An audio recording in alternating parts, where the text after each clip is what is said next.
చేప ప్రసాదం. ఈ ప్రసాదం గురించి తెలియని వారంటూ ఎవరు ఉండరు. కొన్ని దశాబ్దాలుగా హైదరాబాద్లో ఈ చేప ప్రసాదం పంపిణీ కొనసాగుతోంది. అంతేకాదు ప్రతి ఏడాది ఈ ప్రసాదం గురించి 2 తెలుగు రాష్ట్రాల నుంచి అలాగే తమిళనాడు, కర్ణాటక నుంచి కూడా ప్రజలు తండోపతండాలుగా తరలివస్తారు. ప్రతి ఏడాది ఈ ప్రసాదాన్ని మృగశిర కార్తె రోజున బత్తిని కుటుంబం పంపిణీ చేస్తూ ఉంటుంది.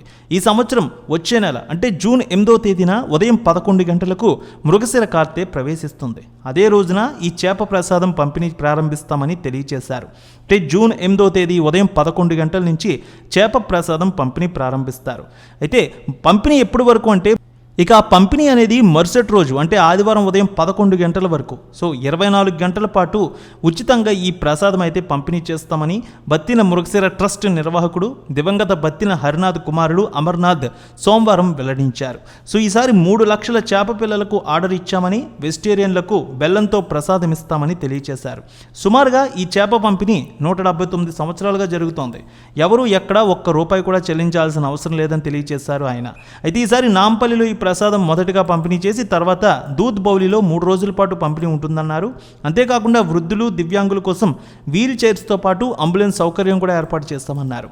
ఈ చేప ప్రసాదం అనేది ఆస్తమా, ఉబ్బసం, దగ్గు, దమ్ము ఇలాంటి శ్వాస సంబంధిత వ్యాధుల నివారణ కోసం వాడుతూ ఉంటారు. ప్రతి ఏటా మృగశిర కార్తె ప్రవేశించిన గడియల్లో ఓ పదార్థాన్ని చేప ద్వారా నోట్లోకి వేస్తారు.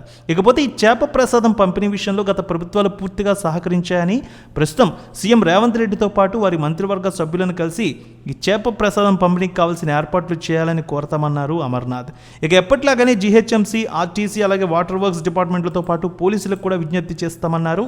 ఇక ప్రసాదం కోసం వచ్చే వారికి భోజనం, టీ, కాఫీ, మజ్జిగ, మంచినీళ్లు స్వచ్ఛంద సంస్థలు సమకూరుస్తాయన్నారు ఆయన. ఈ సమావేశంలో బత్తిని కుటుంబ సభ్యులందరూ కూడా పాల్గొన్నారు. సో మొత్తానికి వచ్చే నెల ఖచ్చితంగా ఈ సమయాన్ని గుర్తుంచుకోవాలి. జూన్ 8వ తేదీన ఉదయం 11 గంటలకు మృగశిర కార్తె ప్రవేశిస్తుంది. అదే రోజు ఈ యొక్క ప్రసాదాన్ని పంపిణీ చేస్తారు.